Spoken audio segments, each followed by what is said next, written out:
وأهل بيته الطيبين الطاهرين ثم إلى كافة أولياء الله من ولي وولي من مشارق الأرض ومغاربها برها وبحرها أينما كانوا وكانت أرواحهم خصوصا سيد الإمام جلال الدين المحلي وجلال الدين السيوطي وسيدنا الحبيب حسن بن أحمد بهارون والسيد محمد بن علوي المالكي وجميع مشايخنا ومعلمين في الدين ووالدينا وأمواتنا وأموات المسلمين أن الله يغفر لهم ويرحمهم وينور ضرائحهم ويعلي درجاتهم بالجنة وينفعنا بأسرارهم وأنوارهم وعلومهم في الدين والدنيا والآخرة. الفاتحة.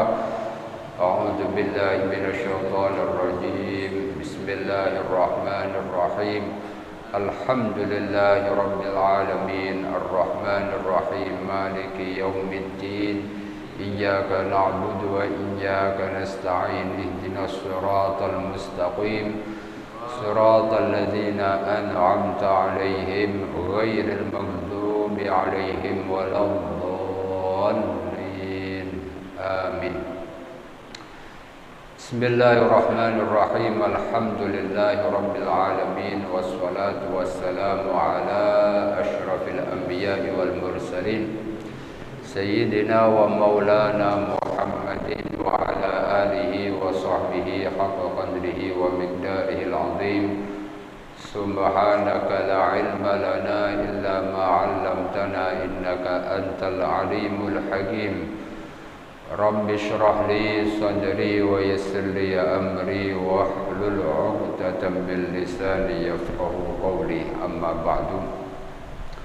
Alhamdulillah, segala puja dan puji syukur kita kehadirat Allah Subhanahu wa taala yang mana sampai detik ini kita masih diberikan umur panjang, sehat walafiat. Dimudahkan kita untuk melangkah ke Masjid Al-Atiq guna melaksanakan salat maghrib berjamaah, dilanjutkan dengan beriktikaf dan juga mengikuti pembacaan tafsir Jalalain setiap malam Rabu, di mana kita malam hari ini masih membaca tafsir dari surah Yusuf. Tafsir dari surah Yusuf dimulai dari ayat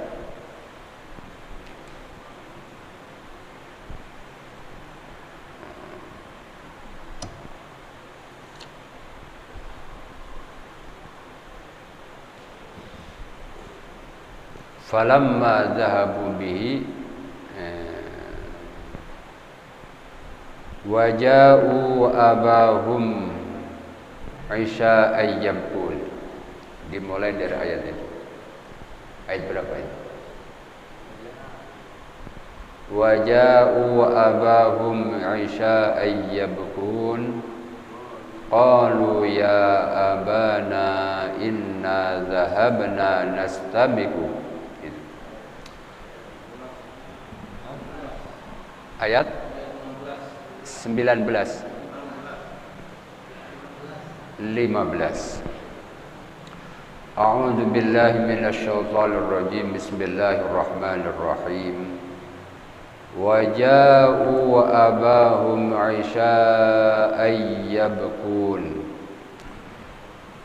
Qalu ya abana inna dhahabna nastabiqu wa tarakna Yusufa 'inda mata'ina fa'akalahu adh-dhi'bu wa ma anta bimu'minin lana walau kunna shadiqin. Dalam ayat ini Allah berfirman menceritakan ketika saudara-saudara Nabi Yusuf setelah melakukan perencanaan, yaitu dengan melemparkan Nabi Yusuf ke dalam sumur. Sebelum dilempar ke dalam sumur, kemarin Nabi Yusuf selain dipukuli, selain diintimidasi sama saudara-saudaranya, Nabi Yusuf juga diambil pakaiannya. Jadi pakaian Nabi Yusuf dilepas. Jadi sebelum dimasukkan ke dalam sumur, pakaiannya Nabi Yusuf ini dilepas oleh saudara-saudaranya. Kemudian setelah melemparkan Nabi Yusuf ke dalam sumur, 11 saudaranya itu akhirnya pulang ke rumah. Waja'u abahum Isha'an yabkun. 11 anak itu kembali ke rumah menghadap kepada Nabi Yakub, menghadap kepada ayahnya di waktu petang. Sudah mendekati malam. Datang dalam keadaan yabkun, menangis. Mereka memilih waktu malam agar ayahnya itu tidak mengetahui bagaimana ekspresi wajah mereka ketika menangis. Karena tangisan ini adalah tangisan kepalsuan, tangisan kebohongan untuk menutupi perbuatan 11 saudaranya itu. Karena ini tangisan kepalsuan, dikhawatirkan ada yang gagal di dalam berekspresi, sehingga memilih waktu malam untuk menghadap ayahnya. Waja'u abahum Isha'an ay waktul masa. Yabkun, seraya menangis semua. 11-11-nya menangis. Jadi biar kelihatan sungguhan. Qalu, kemudian mereka berkata kepada ayahnya, ya abana, wahai ayah kami, inna zahabna, sesungguhnya kami bepergian, zahabna nastabiku, sesungguhnya kami lagi berlomba-lomba. Jadi bermain, kemudian bikin perlombaan. Wa tarokna Yusufa, kami bikin perlombaan, terus kami meninggalkan Yusuf inda mata'ina, kami tinggalkan Yusuf di tempat di mana kami menempatkan barang-barang kami, mulai dari pakaian apa saja kami taruh jadi Yusuf kami taruh di tempat tersebut. Ya sekilas kayak anak kecil disuruh nungguin barang gitu.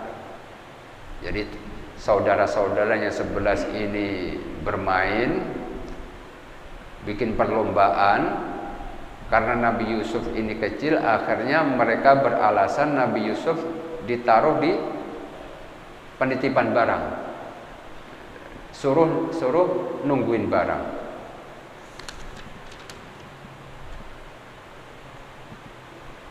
Aisyabina. Jadi kami ketika lomba, kemudian Yusuf ini kita taruh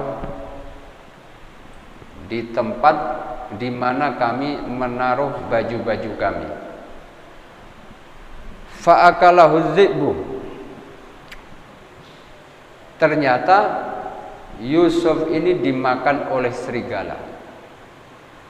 Ketika kami asyik main, asyik berlomba, ternyata setelah kami kembali ke tempat di mana kami meletakkan baju, ternyata Yusuf dimakan serigala. Wa ma anta bimu'minin lana. Kami pasti meyakinkan bahwasanya engkau tidak bakalan percaya kepada kami. Wa ma anta bimu'minin lana ay bimusaddiqin lana. Kami pasti meyakini kalau ayah tidak bakalan percaya dengan perkataan kami. Walau kunna shadiqin, meskipun kami berkata jujur. Ini orang berbohong itu untuk meyakinkan kebohongannya, dia ingin bikin lawan bicaranya down. Bikin lawan bicaranya down duluan, jatuh mentalnya, baru dia kasih kebohongan berikutnya untuk meyakinkan. Jadi sebelum ayahnya menuduh yang bukan-bukan, 11 anak ini sudah bilang, ayah tidak bakalan percaya kepada kami, walaupun kami sudah berkata jujur. Wa ma anta bimu'minin lana walau kunna shadiqin. Indaka latahamtana fi hadil qissah. Pasti nanti ayah akan menuduh yang bukan-bukan kepada kami, lima habbati Yusuf, karena kecintaan ayah kepada Yusuf. Fa kaifa wa anta tusidhanna bina. Bagaimana tidak dengan kecintaan ayah kepada Yusuf akan menimbulkan prasangka yang tidak baik kepada kami. Jadi sebelum ayahnya berkomentar sudah dimasuki omongan-omongan yang meyakinkan. Untuk meyakinkan ayahnya, bukan hanya sekedar ucapan, 11 saudaranya ini juga membawa bajunya Nabi Yusuf. Karena kan sebelum Nabi Yusuf dimasukkan ke sumur, bajunya sudah dilepas oleh saudara-saudaranya. Untuk meyakinkan ucapannya ini, 11 saudaranya menghadirkan bukti. Waja'u ala qamisihi bidamin kadzib. 11 saudara ini menghadirkan bukti berupa bajunya Nabi Yusuf. Bidamin kadzibin, di mana baju ini sudah dilumuri oleh darah, tapi darah kebohongan. Dzi kadzibin. Jadi darah yang darah tiruan. Bukan darahnya Nabi Yusuf, tapi darah tiruan. Bi anzabahu sakhlah. Jadi 11 saudara itu cari kambing, kemudian disembelih, lalu darahnya ini dilumurin ke bajunya Nabi Yusuf. Walatahuhu bidamiha. Kemudian baju ini dilumuri sama darahnya kambing. Wadahlu an syaqqihi. Tapi mereka lupa baju ini masih dalam kondisi utuh, walaupun sudah dilumuri darah. Seharusnya kalau memang betul dimakan oleh serigala, pasti bajunya ini bakalan tercabik-cabik, kena cakarnya serigala. Tapi ini baju masih utuh, cuma dilumuri sama darah. Dan begitulah orang yang berbohong, pasti ada satu yang terlewatkan. Jadi orang walaupun bagaimana pintarnya berbohong, ada beberapa episode yang menunjukkan dia berbohong. Jadi dia kelupaan sesuatu yang membuat ini justru menunjukkan kebohongannya. Mungkin tahun kemarin kita disuguhi dengan kebohongan yang besar. Kasusnya Sambo itu. Itu sesuatu yang luar biasa. Dan itu hampir mirip dengan kejadian itu. Jadi sesuatu yang tindakan kebohongan, pasti ada satu episode atau 2 episode yang terlewatkan, sehingga episode itulah yang akan menjadi bukti kebohongannya. 11 saudaranya itu sudah yakin ketika mau menghadap kepada ayah ini sudah yakin ayah bakalan percaya dengan kita, karena kita sudah membawa bajunya Yusuf, sudah kita lumuri darah, pasti ayah kita bakalan percaya kalau Yusuf ini benar-benar dimakan oleh serigala. Di jalan sudah yakin mereka, ayah kita bakalan percaya. Tapi mereka lupa bahwa baju bekas orang dimakan serigala itu pasti ada bekas cabikan, cakaran dari serigala itu sendiri.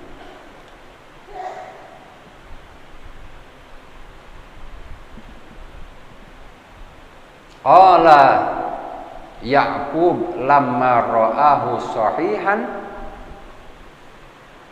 ketika Nabi Ya'qub dikasih bajunya Nabi Yusuf yang berlumuran darah itu, ketika dilihat ternyata bajunya masih utuh, wa alima kizbahum, dan akhirnya Nabi Ya'qub mengetahui perihal kebohongan dari anak-anaknya ini. Nabi Ya'qub berkata, bal sawwalat lakum anfusukum amro, kalian ini sudah diliputi oleh perkara. Kalian ini sudah dihiasi atau diliputi oleh sesuatu, menganggap diri kalian benar. Kalian ini menganggap diri kalian benar sehingga meyakinkan orang lain untuk mempercayai. Bal sawwalat lakum anfusukum amro, karena tadi sudah berkata kepada ayahnya, ayah nggak bakalan percaya kepada kami walaupun kami sudah berkata jujur. Dibalikin sama ayahnya, kalian ini sudah dihiasi, kalian ini sudah dibohongi oleh diri kalian sendiri. Jadi ketika Nabi Ya'qub itu dikasih bajunya Nabi Yusuf yang masih utuh itu, dalam tafsir lain diceritakan tentang ekspresi Nabi Ya'qub. Nabi Ya'qub berkata, serigala yang betapa baiknya serigala ini, dia makan anakku tapi bajunya masih utuh. Jadi sindiran kepada saudara-saudara. Serigala mana ini yang hatinya sangat bagus, yang hatinya sangat baik? Dia makan anakku Yusuf tapi bajunya masih utuh.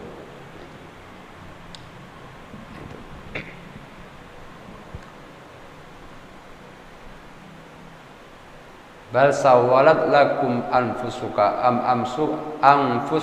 amra fasabrun jamil,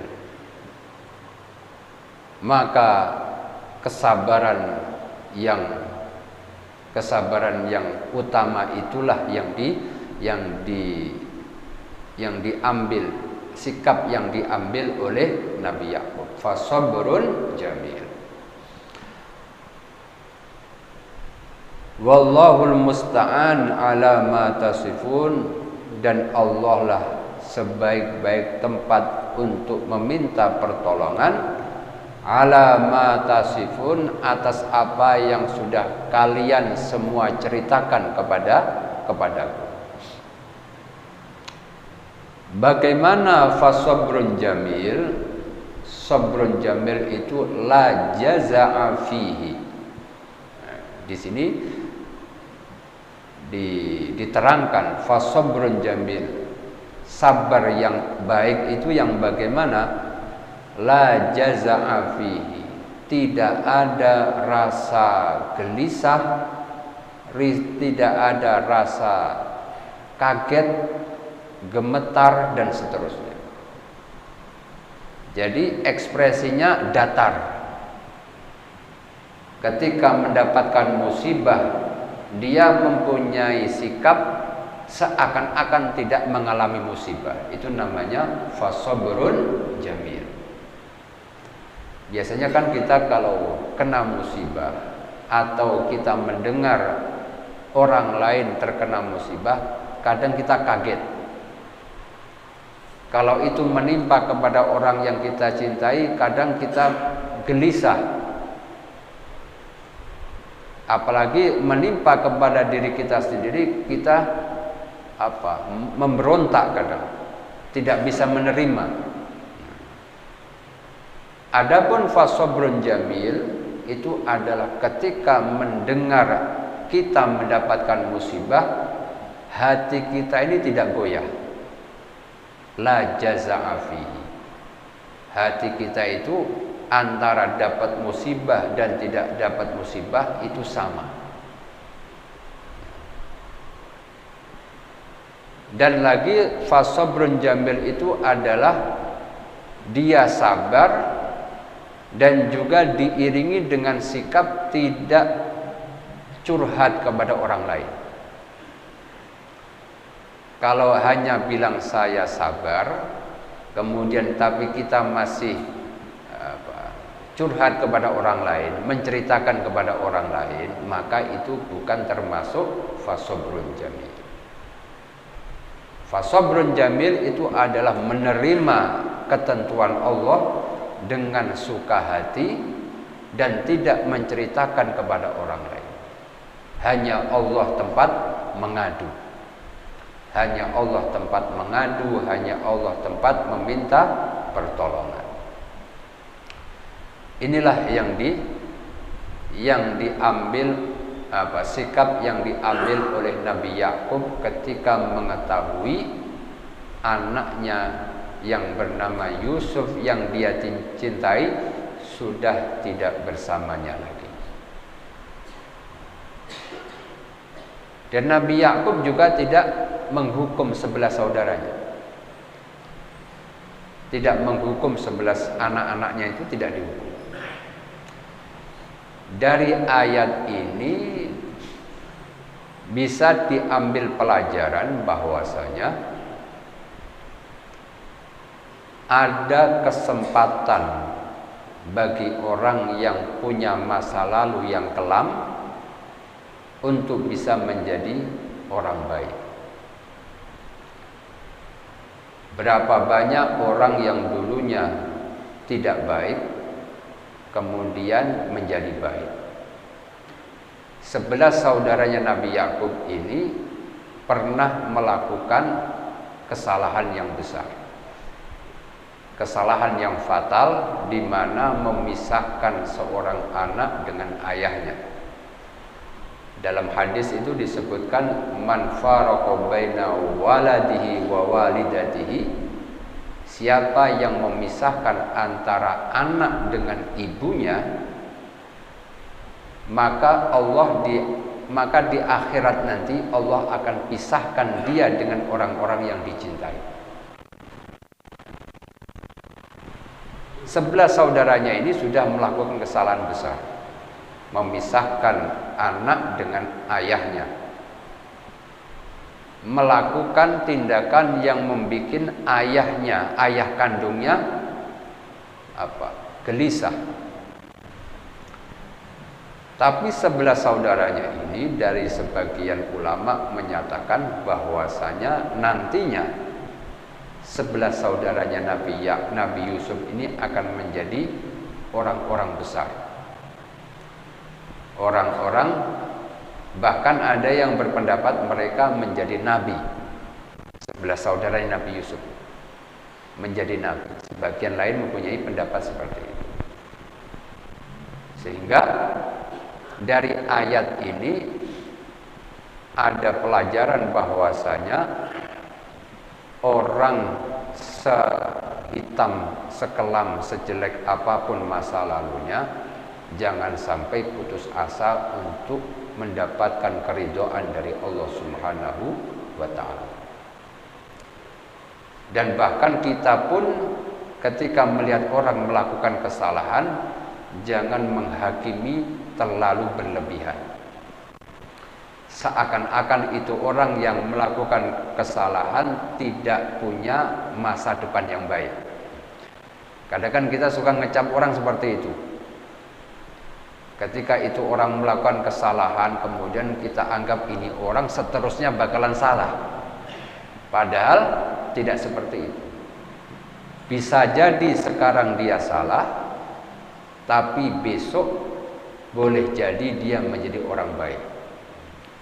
Nabi Yakub tidak mempermasalahkan anaknya yang 11 itu melakukan kesalahan. Walaupun Nabi Yakub tahu anaknya bersalah, tapi diberi kesempatan agar mereka mau membenahi dirinya, memperbaiki dirinya sehingga menjadi orang baik di masa yang akan datang. Makanya Imam Syafi'i pernah berkata,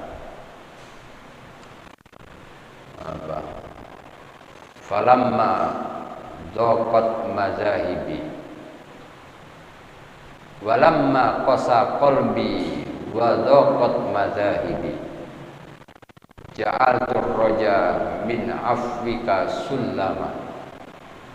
Ketika hatiku terasa keras, ketika aku merasa hatiku ini keras, wa dhaqat mazahibi, dan tidak tahu kemana aku harus pergi, kemana aku harus bertuju, kemana aku harus melangkah.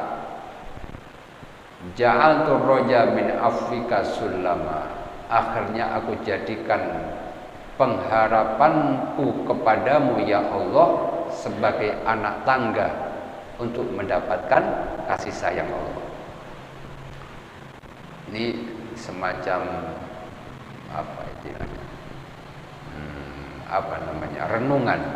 renungannya Imam Syafi'i. Falamma qarantu ta'adhamat dzanbi falamma qarantuhu bi afwika kana afwuka a'zama. Lalu ketika aku membandingkan ta'adzamani dzanbi, dosaku, aku merasa dosaku itu begitu banyak. Aku merasa dosaku itu begitu banyak, begitu besar. Tapi ketika aku bandingkan, aku timbang antara dosaku dengan pengampunanmu, ternyata pengampunanmu itu jauh lebih besar ketimbang dosaku.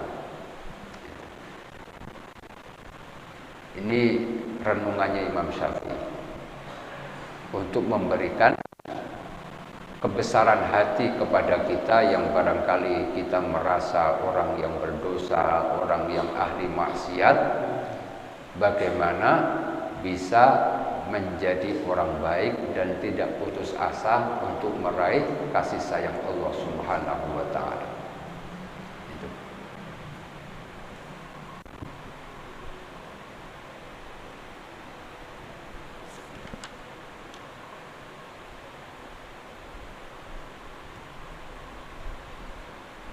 Fasabrun jamil wallahul musta'an ala ma tasifun. Waja'at sayyaratun. Lalu selang beberapa lama tibalah musafir dengan rombongannya.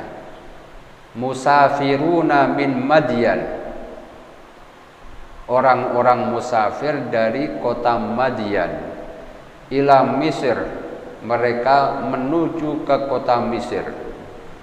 Fanazalu qariban min jubbi Yusuf, mereka mampir sejenak tidak jauh dari sumur di mana Nabi Yusuf dijatuhkan oleh saudara-saudaranya. Fa'arsalu waridahum fa'adla dalwah. Nah, sebelum ini Jadi Nabi Yusuf itu berada di sumur. Berada di sumur itu tidak berpakaian, karena pakaiannya sudah dibawa oleh 11 saudara. Nabi Yusuf dijatuhkan ke sumur, tapi beliau bisa selamat dan duduk di batu yang ada di dalam sumur. Ternyata di dalam sumur itu ada batu yang besar. Ada sebagian lain riwayat mengatakan bahwasanya saudaranya yang 11 ada satu yang sangat yang masih punya perhatian, namanya Yahuda.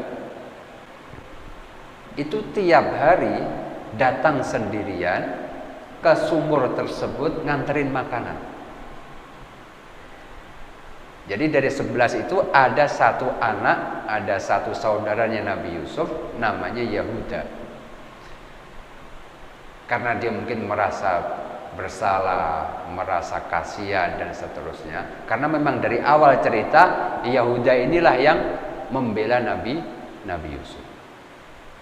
Jadi tiap hari ke sumur itu nganterin makanan. Dan Nabi Yusuf di dalam sumur itu sebagaimana ayat-ayat sebelumnya, bahwasanya di dalam sumur itulah Allah menurunkan wahyu kepada Nabi Yusuf. Ulama berbeda pendapat umur berapa Nabi Yusuf itu dilempar ke dalam sumur. Ada yang bilang umurnya 17 tahun. Ada yang bilang umurnya 7 tahun. Ada yang bilang 17, ada yang bilang 7 tahun. Ada yang lebih menguatkan umurnya 7 tahun.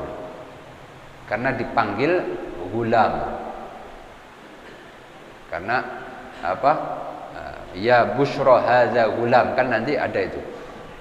Ketika musafir itu menurunkan embernya ke dalam sumur, talinya ke dalam sumur, kemudian Nabi Yusuf ternyata ngikut sama tali tersebut, sehingga musafir itu mengatakan ya busyra hadza gulam. Gulam itu kan anak kecil. Jadi anak kecil itu biasanya dipanggil gulam. Sehingga ada kemungkinan besar Nabi Yusuf itu dijatuhkan ke sumur pada umur 7 tahun. Lalu apakah 7 tahun itu sudah bisa menerima wahyu? Kan Allah berfirman fa'auhayna ilaihi. Ketika di dalam sumur itu Allah menurunkan wahyu kepada Yusuf. Dan Yusuf saat itu umurnya 7 tahun. Nabi Muhammad dapat wahyu umur berapa? 40. Terus apa mungkin anak umur 7 tahun dapat wahyu? Mungkin kan? Mungkin. Nabi Isa aja dapat wahyu pada waktu masih bayi. Jadi wahyu itu bisa turun di umur-umur yang nggak ada ketentuannya, hanya Allah yang memberikan. Nabi Isa dapat wahyu ketika masih dalam posisi digendong sama ibunya. Inni Abdullah. Kan itu masih bayi. Inni Abdullah ataniyal kitab wa ja'alani mubarakan ainama kuntu wa awsani bis salati waz zakati ma dumtu hayya. Ucapan itu wahyu dari Allah. Posisinya Nabi Isa masih digendong oleh ibunya. Jadi Nabi Isa dapat wahyu masih bayi. Nabi Yusuf dapat wahyu di dalam sumur pada umur 7 tahun. Jadi Nabi itu bisa umur berapa saja untuk menerima wahyu.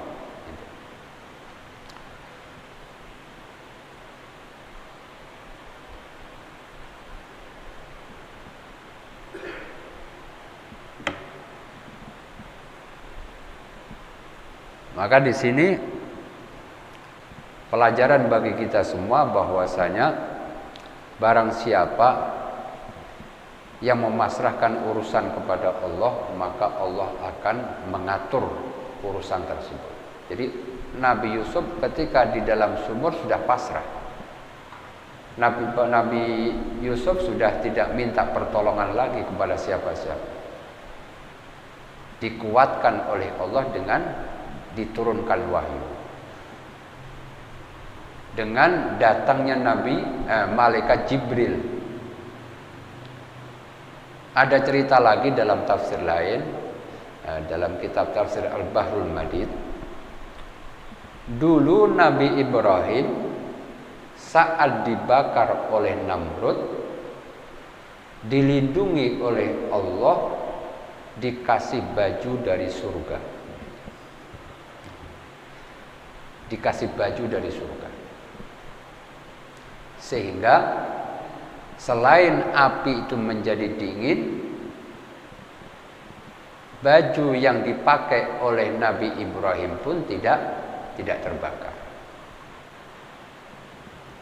Baju ini setelah Nabi Ibrahim wafat diwarisi oleh putra beliau yang bernama Nabi Ishak. Kalau Nabi Ismail kan di Mekah.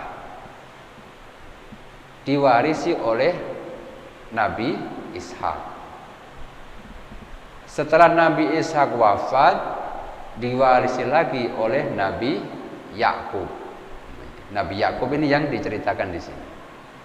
Nabi Yakub ini adalah ayahnya Nabi Yusuf. Karena cintanya kepada anaknya, sebagian kainnya itu dijadikan sebagai tamimah. Apa kalau orang dulu itu? Jadi ada anak kecil kadang dibikinin kalung di situ. Dulu kan ada seperti itu. Jadi kain dari kain, kalung dari kain, kemudian di sininya kalau dulu ada doa-doa gitu orang dulu kan. Biasanya di sini kotak gitu. Anak sekarang sudah gak ada kayak begitu. Kalau dulu masih banyak kan. Anaknya yang bandel atau anaknya yang nggak bisa kurang bisa bicara dan seterusnya, itu kadang orang tuanya datang ke kiai, ke ulama, kemudian dikasih itu. Nabi Yusuf dikasih kain dari baju itu. Sehingga ketika dimasukkan ke dalam sumur pun tidak apa-apa. Ketika dipukulin sama saudara-saudaranya ketika sebelum dimasukkan ke dalam sumur, Nabi Yusuf hanya tertawa. Bahkan saudaranya menegur, saat ini sekarang bukan saatnya tertawa. Nabi Yusuf tetap tertawa. Padahal sudah dipukulin sama saudaranya. Nabi Yusuf masih kecil. Dilemparin ke dalam sumur, enggak kenapa-napa. Ada sebagian cerita dalam riwayat, dalam tafsir, salah satunya itu. Jadi Nabi Yakub sempat ngasih kalung ke dalam dari baju tadi, baju warisan tadi, dikasih ke Nabi Yusuf.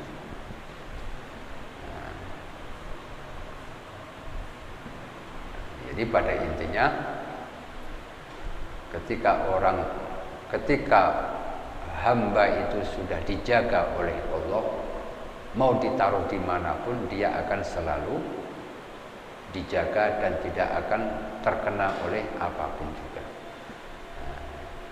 Dan dari ayat ini kita diajarkan untuk bisa melakukan fasobrun jamil dalam mendapatkan musibah. Bagaimana mental kita tidak goyah, psikologi kita tidak terganggu, sikap kita tetap tenang. Itu namanya fasobrun jamil. Tidak pernah menceritakan keluhan kita kepada orang lain, tapi hanya mengadu kepada Allah Subhanahu wa ta'ala. Dengan begitu kita akan termasuk orang wabasyiris sabirin, berikan kabar gembira kepada orang-orang yang bersabar.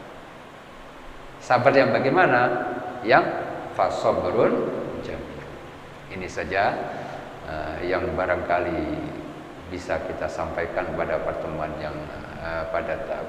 kali ini. Insyaallah kita lanjutkan pada pertemuan yang akan datang. Kita tutup dengan bacaan ya Rabbana a'tarafna bi annana qatarafna wa annana asrafna 'ala alladha syarafna fatub 'alaina tauba tawsil kulla hawba wastur lana 'aurati wa aminir rawati waghfir liwalidina rabbi wa mauludina wal ali wal ikhwani wa sairil khilani wa kulli dhi mahabba aw jiratin aw suhba wal muslimina ajma'a amin rabbi asma' fadlan wa judan mannan la biktisami minna bil mustafa rasuli نحظى بكل سولي صلى وسلم ربي عليه عند الحب وآله وصحبه عند تقص الصحب والحمد لله في البدء والتناهي حمدا كثيرا دائما هبت النسائم سبحانك اللهم وبحمدك أشهد أن لا إله إلا أنت أستغفرك وأتوب إليك. السلام عليكم warahmatullahi wabarakatuh.